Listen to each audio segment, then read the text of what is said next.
Thank you, sir.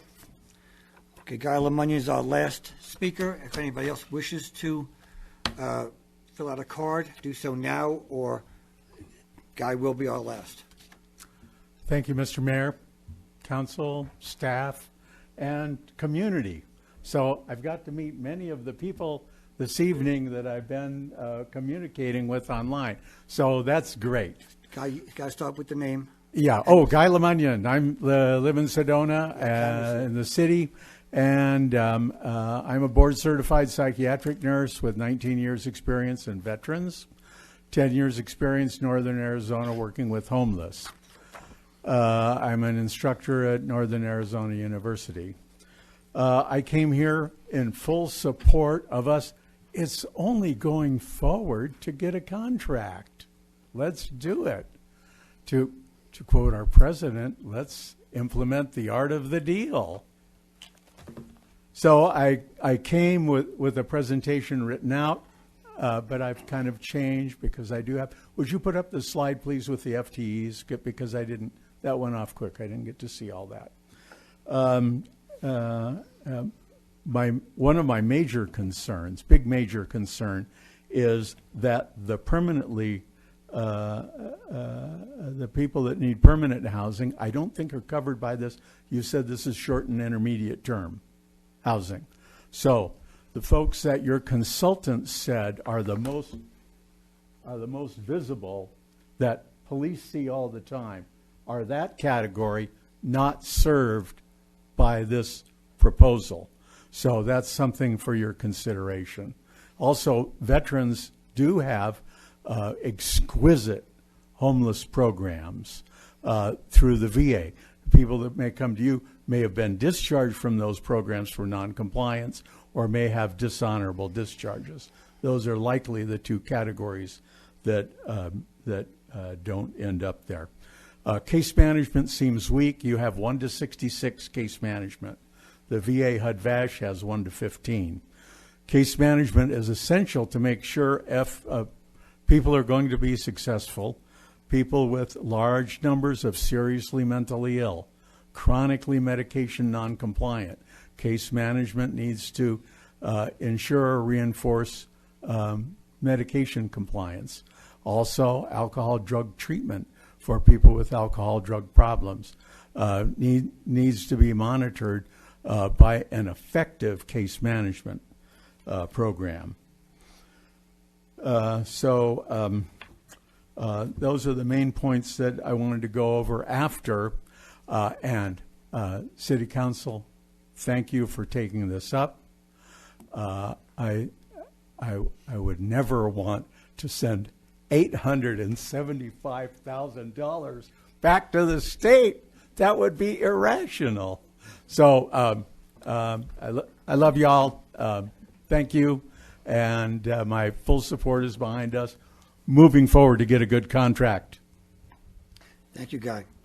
Okay, we're going to bring it back to council. And now we're going to have closing statements. Closing statements. Derek, would you like to kick this one off again? Sure. Can I start with a question? Sure. We're talking about overhead, and people are saying, this is a lot of overhead that Catholic Charities is keeping. That overhead is largely the case management people, right? Staff. So there's 10% administration for cutting all of the financial payments. So we actually pay every landlord every month. So there is that part of it. And then there is the supportive services of staffing. And so out of that 50%, how much of that is the support services that you're talking about? So I believe that I had said over 50% is going to direct client care. I didn't say, if I did say only 50%, I will correct that. There's over 50% going to direct client assistance, but we don't have a finalized budget yet. Again, we made some predictions. ADO and the city of Sedona will finalize that budget. That would be shared publicly if there is a contract that we could look at every single line item, but we haven't gotten that far yet. Okay, when you talk about direct client assistance, is that the payments that you give them to give to their landlord? Yes, rapid rehousing or rapid resolution Okay, payments. and that's yes. that's the 50+%. Yes, But at the least. point, I guess part of the point I'm trying to make and transitioning into my comments is it's not like Catholic Charities is taking 50% off the top and sticking it in their pocket. They're taking this money and they're using it to provide services to these people. So if there's a different, am I describing that correctly? Correct. Okay, so this isn't, it's not a commission. It's they're taking these funds to help these people. So the concern I think about the overhead, I think is a little overblown because the overhead ultimately, vast majority of it is actually being spent on the clients. That's my take on it. Yeah. The other thing I want to point out, so before I was seated on the dais, I made the mistake of debating over Proposition 483 with people online, some of whom are still in this room, and happy to talk to them afterwards. But there were different arguments that I consistently heard about Safe Place to Park. Some people said it's inhumane, it's unsafe, it lacks dignity. How can we be so terrible to these people? So that was one group. We had another group of people who said, well, if we do this, it's going to kill the amphitheater. And I realized the amphitheater wasn't I don't think the amphitheater was a big driver for the opposition to Safe Place to Park, but I know there were a lot of people who didn't want to vote for it because of what it was going to do to the amphitheater. And then there was a smaller number of people who were saying, don't do anything. So this all comes around to the point that I don't buy this argument that Prop 483 was this mandate from the voting public that we do nothing to help homeless people. I reject that. I mean, I think there were people voted against 483 or for 483, whichever it was, to overturn council's decision for a bunch of different reasons. And to try to say that it was a loud voice telling us not to spend any money on this, I think is just false. I think one of the things I heard mostly from the people who talked about how inhumane this was, they said, we need to do better. We can do better for these people. These are the people we're talking about. These people, they work with us. They're in our stores. A lot of times we don't even know that they're homeless. And people, residents, some of them in this room said, do better. We need to do better. This is better. Is it perfect? No, nothing's perfect. But as the person who used to sit here was fond of saying, don't let perfection be the enemy of good. Is that what her? Right. Like that, yeah. So, I mean, this is not a problem that's going to go away if we just ignore it. And I feel like the people that are saying don't do anything because of what you might turn us into the next San Francisco. I don't buy that. I mean, I think that ignores the difference between correlation and causation. The fact that some states spent money on homelessness and homelessness went up doesn't mean spending money on homelessness makes homelessness worse. That's correlation. And there's a pretty big difference. It's like saying you spend more money on the police department and crime goes up. Oh, well, then it means if we spend more money on the police, then crime goes up. We cut down on the comments from the audience so that it's distracting to us. We're trying to hear our colleagues, so thank you. But I would analogize it to spending on police services. If in 1 year you increase the police budget and then crime goes up for a whole host of other reasons unrelated to the police budget, you don't reach the conclusion that, well, giving our police more money means there's more crime. That's correlation. It's not. There's so many different things that go into what creates homelessness, and we are not up here talking about lifting the camping ordinance.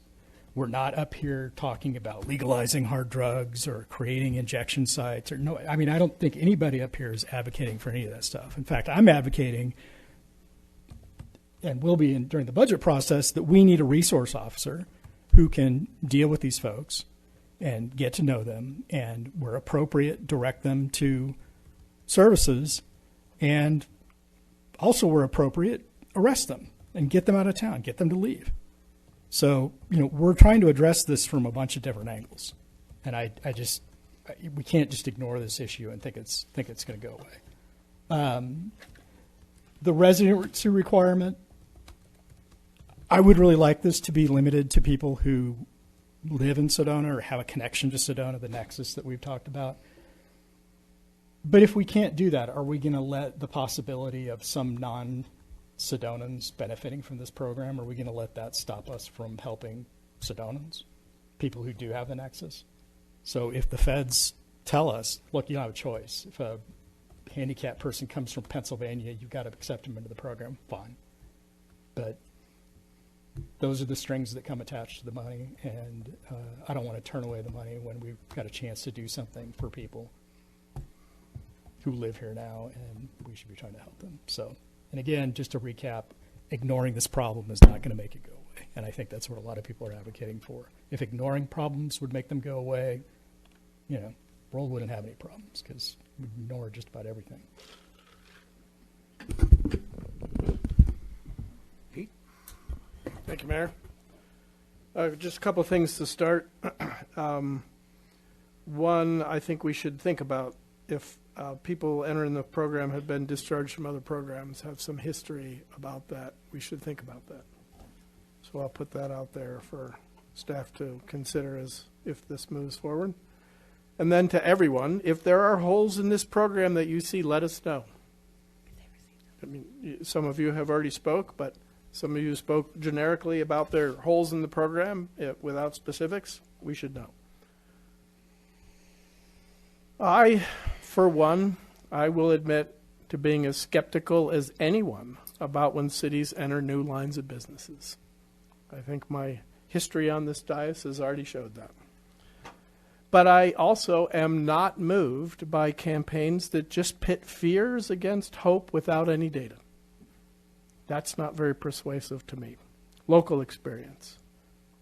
So far as I see, this program has the potential to answer some of these questions and give us that data. We've tasked staff tonight to answer some very serious and important questions before we commit to this program. We are not authorizing a program tonight. And rest assured, I, for one, will be supportive of killing a program that isn't meeting our goals or has bad effect. So I'm supportive of answering those questions that have come up tonight and taking the next step. Thank you, Mayor. Thank you, Pete. Kathy? I feel I appreciate the comments of my colleagues and agree with a lot of them. And I, like Councillor Pfaff, I remember being someone from the podium, a woman that was yelling at us, shame, shame, that the Safe Place to Park program wasn't going far enough to address homelessness and putting people in homes, that it was having people sleep in their cars and how that was insufficient. Well, again, you try to build something better, and I believe that that's what this program attempts to do. It's to take people and put them in a home. We heard, and we asked twice for a reason, to get the same answer multiple times to get it out there. There seems to be a 93% success rate that's been quoted for this, that you're getting somebody in a home. A lot of the opposition is against homelessness. So how do you end that as a problem in your community? You home people, you house them, and that's what this is attempting to do. So I don't know. It's frustrating, that you try to do something to address the problem, and then there are just criticisms to that, and it starts to seem as though it's just that people don't want the problem addressed. So I don't know if that's anybody's intention, but you should be aware that that's how it's coming across. Again, there's an assumption that a program to try to end someone's homeless situation is a magnet for additional homeless. I understand that as a concern, but I think that what we've made very clear up here on this dais is that that we're looking to see a real connection to the Sedona community, and that we're trying to help our community members that are homeless. And with that nexus, I think mitigates the concern of that area, in that area. Again, this is getting us, tonight's action only gets us to the point of getting the specifics for a contract that can then be considered. I think this is absolutely something that needs to be considered. What gives me the best hope for this program to be successful is its wraparound services. Catholic Charities is not alone in this. They're the organization, but there was reference to a meeting every 2 weeks of various homeless service organizations that share services and referrals to each other, that can point things out to each other. This is the kind of coalition building that's needed to address this problem holistically. I'm supporting this program tonight, and I really want to take it to the next level to see where we can go with this in the specifics. So thank you for coming up with it. I'm grateful to Ado for being flexible, because I agree with Mr. Lemunyan that there's money there that can be used to solve a real problem that exists in our Sedona community, our Verde Valley region, the state of Arizona. And here's money that's available to help address a problem that real people, not the homeless, faceless, nameless, people that have names here in our community, this can help them. And I think that we need to direct that money to be used for services to help and to reduce homelessness in our community. So again, I'll be supporting this. Brian. Thank you, Mayor. So, looking for wisdom on this topic, one thing I think of is, the command to love thy neighbor as thyself. And who is our neighbor? It's, anybody that we come across. And so I don't think I can just say it's okay to ignore my neighbor. Certainly in economic game theory, one strategy is always to do nothing. I don't think do nothing is what the community wants, but I don't know if we've put the full suite of what to do in front of the community in a way that the community would accept. When Safe Place to Park came up, and I was reflecting on what Mr. Noonan was saying about it's been about a year, reflecting on that, knowledge of Safe Place to Park had already been available, or awareness of it could have been available for 18 months at that point, and yet there was little known about it. It was an epic challenge to try to educate people, and even up to the day of the election and past, there was misinformation both against and for that program, and it's still true today, and it is what it is. I mean, it's a hard thing to communicate to a community about a program that has some complexity associated with it. So, we just found out about this program literally like in the last few weeks. We saw a packet last week, and then we got a presentation less than 2 hours before this meeting, and that's not given anybody time to socialize what this program might or might not be. Folks that spoke out about the program this evening didn't have the benefit of seeing the PowerPoint in the 2 hours run up to this meeting, and are probably just processing it right now of what all additional detail is in the program, and I still don't think it's enough detail as it is. When I think about the referendum on Safe Place to Park and reflect on that and what all was communicated to us, what I came to the conclusion is that, as a city council, we get elected and we're supposed to be playing the long game. We're supposed to be looking out for the long-term best interests of the community. Sometimes that means making decisions that aren't popular with the community. But I think there's also two different kinds of decisions. Like, it's one thing to say, okay, you know what, we've got to raise wastewater fees. Okay, nobody likes that, but it's not going to tear the community apart. Saying that we're going to launch into a significant project involving homelessness is in a whole different realm, is what I discovered. And I do feel like it ripped the community apart. And I don't want to relive that again at this point. It's part of what I've learned from it. So my view is that while I want to like this program, I don't like it yet because I don't think it is fully fleshed out. There's questions. I mean, certainly the question about nexus and whether federal law could wind up overriding what is a desire for a Sedona nexus. That's a huge question mark for me. And I think there needs to be community conversation about how do you make something like this work that a majority of the community actually can get behind. So, 2/3 of the community said we didn't want safe place to park. I think we need to be targeting trying to get close to that for people that would say they would support something like this housing voucher program.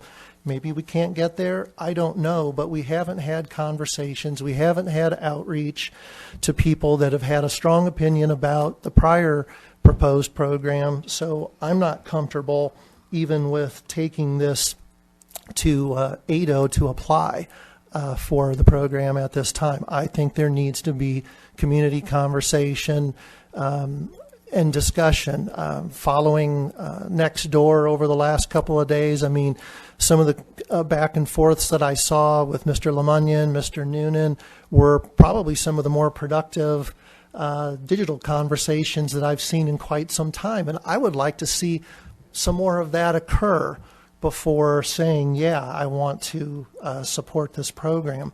Mr. Noonan, when we're done tonight, I would love to talk to you for a minute because I do have a question for you because I'm a little confused about where you do or do not have support for this. I heard one part about supporting some housing, but then not this program. So I would like to talk with you briefly about that.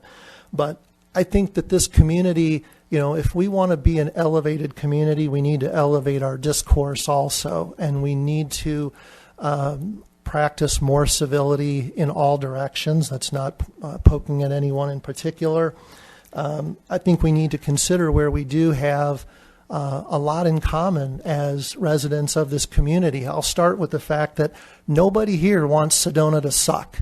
Okay? As blunt as that is, nobody wants Sedona to suck. And then the second is nobody here, especially on this dais, I don't think, wants to do something that's going to bring more homelessness here. So that's a pretty good filter in my view of thinking about what we should or shouldn't do. We don't want to bring more homelessness into the community. So I think we need more conversation. I may be alone on this tonight, but I don't want to take this forward to ADO at this time. I know that $876,000 is burning a hole in their pocket, but it is not burning a hole in mine. So that's, I think, where I'm at tonight. Thank you, Mayor. Thank you, Brian. Melissa? So just a point of clarification, the funding source that you have is state money, or is it state money that's coming from the federal government? It is through the state or Department of Housing. Okay, so we play by state laws, or we play only by the federal laws? I'm just trying to get clarity. It's not state money. It's federal money through the state. So either way, whether it's money apportioned and paid for by the state legislature or for the federal government, ADO does work and take grants from federal programs, and so they will be complying with the federal rules and regulations. I don't anticipate them doing anything other than that.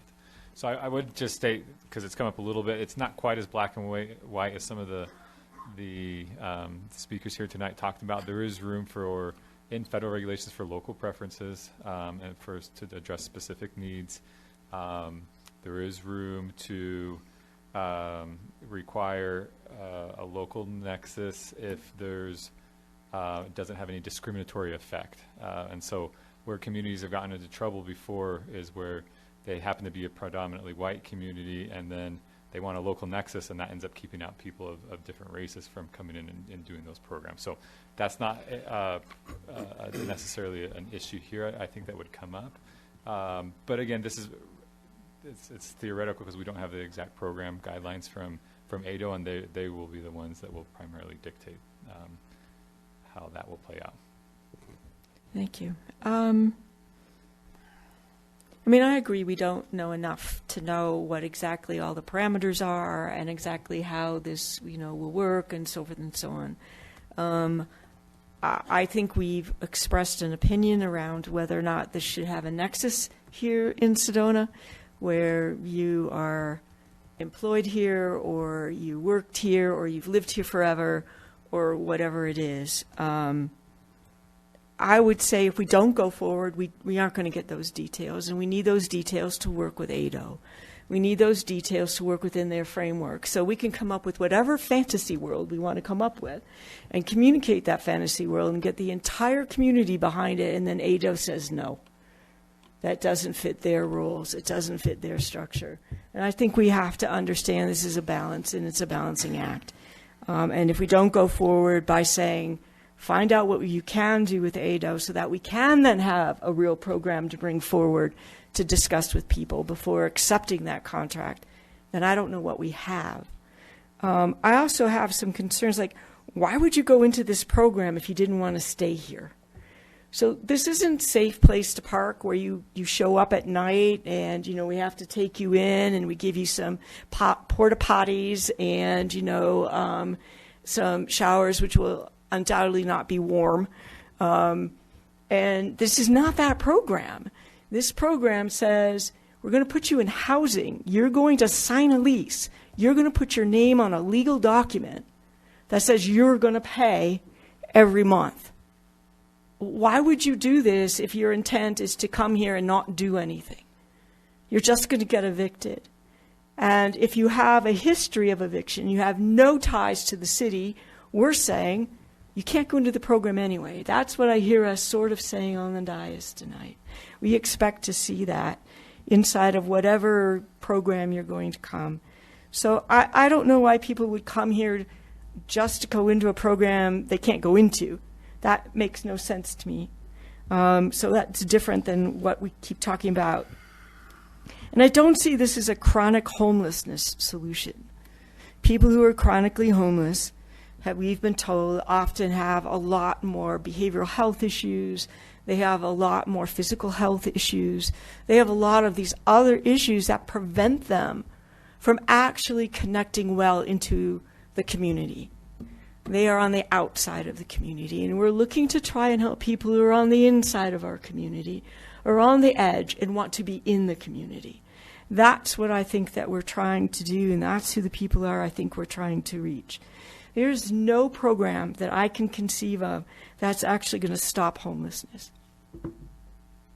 It's not going to stop people from sliding into homelessness through rate increases that are unreasonable, or through the fact that our salaries, they don't match the income levels that you need in order to live anywhere in the Verde Valley, not just in Sedona, which I realize may have the highest of the rates. But I don't think any one program is going to do that. I think it takes a community to do that. We talked about this on last Wednesday. I think this is a step towards us helping people who are in transitional or periodic homelessness using the definitions that were given to us by our consultants. These are people who are already in our community. They will be in our community whether this program goes forward or not. They will still be here. They will be sleeping in their cars. They will be on the verge of homelessness because of a rate increase. That's the people that I would like for us to try and serve. And they are in our community, and I'd like for us to find a way to help them stay in the community. So I would go forward with saying, yes, I would like to see more around understanding what you want this program to be, how it relates to being a member of the Sedona community, and then whether or not we then agree that whether it's through budget or whatever else, whether or not we agree that that's a program we can get behind. And if we can get behind it, then it's up to us and our staff in the city to help everyone in the community agree whether or not this is a program that we as Sedona can get behind, not for today, but for the future of Sedona. Thank you. Vice Mayor? When we talked about safe place to park, I did a lot of research, and I made the comment at that time that really the only way to help people, from what all the research that I gather, is to find them someplace to live, not park, overnight, but actually get a house. So I support the idea of this program. However, we are raw from having made a lot of mistakes, in my opinion, about how we proceeded with Safe Place to Park. And now people are reacting to that. And the chatter is, the emotions behind the chatter is off the charts. And now the program will be distorted beyond what it's intended to do, I fear, because it's a little bit too mushy for me right now. I believe it will get clearer, but it's not ready for prime time, in my opinion, right now. And that will allow people to plug the holes with their fears. And so we are going to be right back where we were a few months ago, causing a huge rift within our community. So how do we deal with that? I don't like the idea. Personally, I've said this about a number of, not just this program, but a lot of issues that come before council. I don't like receiving PowerPoints 2 hours before a meeting. I can't read them 2 hours before a meeting. I can't absorb them. I can't ask all the questions that I might think of if I had time to review it. This program is not one that we were aware of. It's just being given to us today, within the last couple of weeks. We haven't had time for people to really understand it and appreciate it and weigh in on the facts as opposed to the fear. And so I find myself in a conundrum of what to do, of how to move forward, because I really believe that housing people is a good idea, and I don't have any troubles about subsidizing that. I think that that's what these programs are for, and I think that the state legislature is beginning to understand that in a bipartisan way. But that doesn't help the situation before us today. And from what I've heard, and the mayor hasn't spoken yet, but from what I've heard, I think that there's the votes to move forward to amend our application for ADO. But I would like to know, because when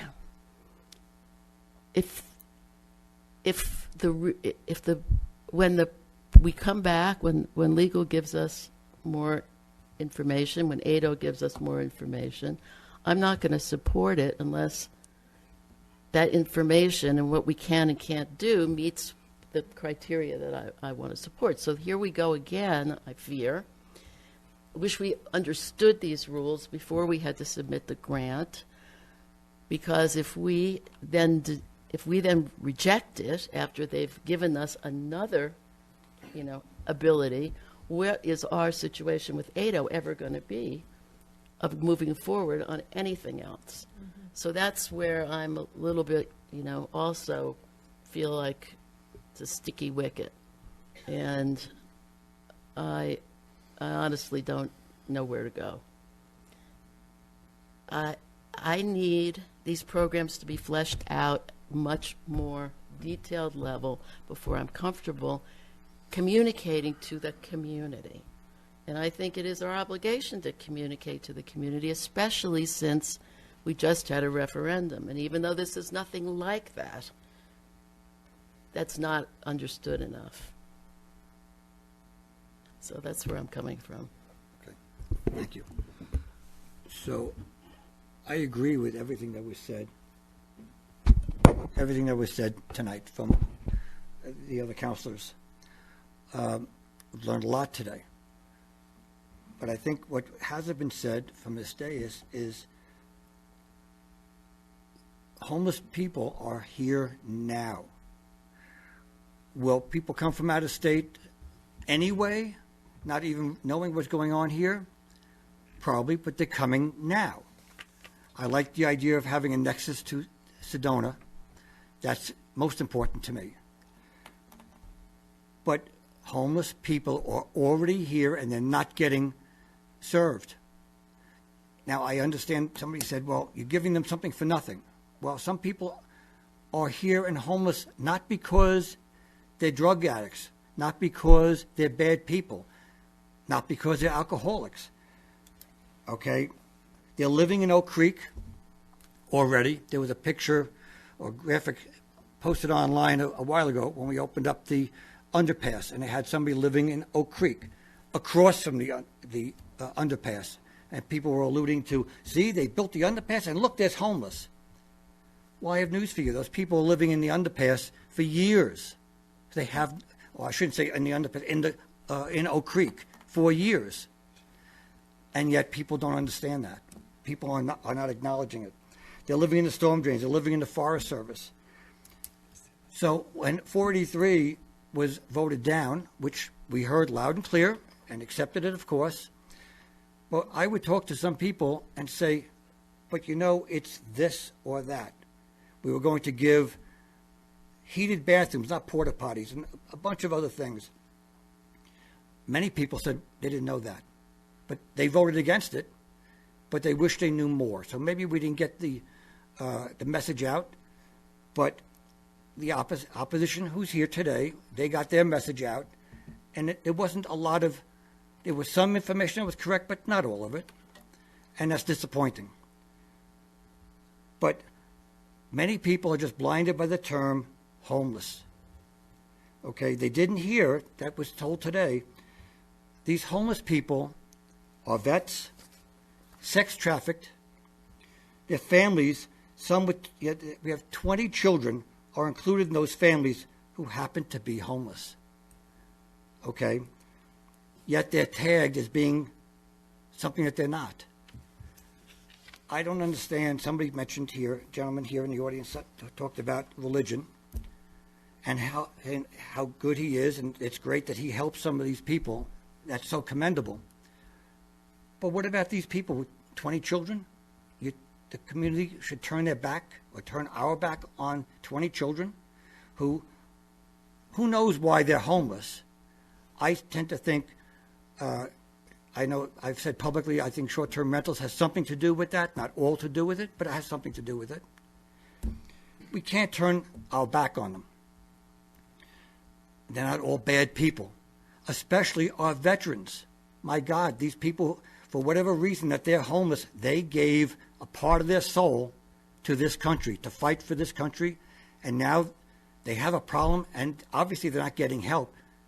Should we as a city turn our back on the veterans who didn't turn their back on us? I have a problem with that, and yet people here are just lumping everybody together. They're big, bad people. They're coming from San Francisco. Maybe, and San Francisco is bad. I understand that. I'm hoping that that doesn't happen here, but we have to do something. So we don't know enough. I totally agree with that. I want to know more. I want to know if we could honor that nexus portion that we talked about. I'd like to know. But I'm fine with moving forward to get that information. That's where I'm at right now. So I think we have 5 or 6.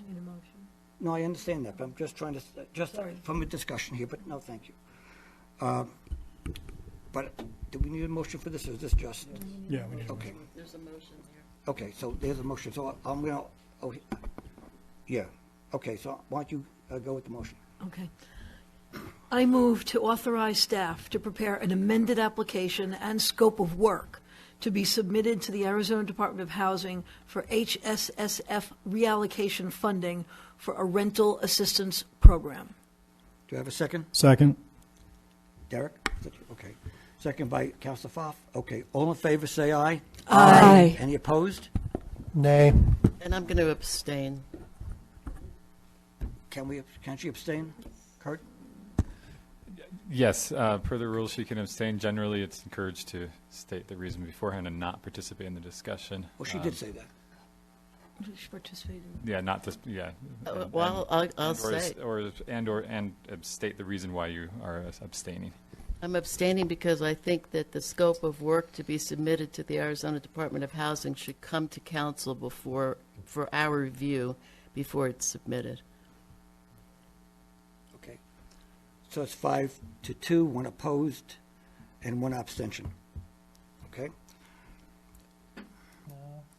That adds to 8. It's almost 9 o'clock. Okay. I thought it was 5. 5-1 with one. Okay. 5-1-1. 5-1-1? Okay. And Mayor, I want for the record, I mean, my reason for the nay is the same as the Vice Mayor's reason for abstaining. So, I mean, And I understand, but I'm fine with moving forward and seeing what the next chapter brings. Melissa? Yeah, so I think it's a wording problem, because I think we all want to know more about this. And here it says, scope of work to be submitted. It doesn't say that it will be submitted at the time, but it's to be submitted, and the to be submitted could include the fact that it comes back before us before it is submitted. So I think there's a wording issue in the motion. Okay.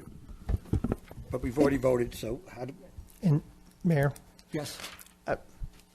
maybe this is out of order and too late, but this direction that we're giving is telling the community we're moving forward with it. It is the information problem that the Vice Mayor was just talking about. People are going to come away going, they're doing it. So just Which is know not that. what we're doing. We're getting more information to see if we can have those points taken care of. That's my understanding. Kurt, you want to address this? So, Mayor and Council, I don't think there's an issue with the motion. It's to prepare an amended application, and that's what's going to go forward at this point. It does have to come back to City Council. We don't even know if the application will be approved. We anticipate it will be, but Right. that's the next step. Okay. Can I make one more comment? Say that one? Can I make one more comment? Just, Sure. I don't think we get, Vice Mayor, Councilor Foltz, I don't think we get to the step you're talking about without this happening. I think that what you're talking about is going to happen when we start talking about, okay, what's the... Or not? We're not. What's the contract with Catholic Charities going to look like? So I understand what you're saying. I respect what you're saying, but I don't think we get to the step you want to get to unless we keep this thing moving forward. Because at some point, ADO is going to say, enough. You've hand wrung long enough. We're taking the money. We're going to give it to somebody who will spend it. Right. So, and I think we were elected to make decisions, and we need to make decisions. And they're not always going to be popular. Okay. Okay. We have our numbers. Marcy, you have everything you need?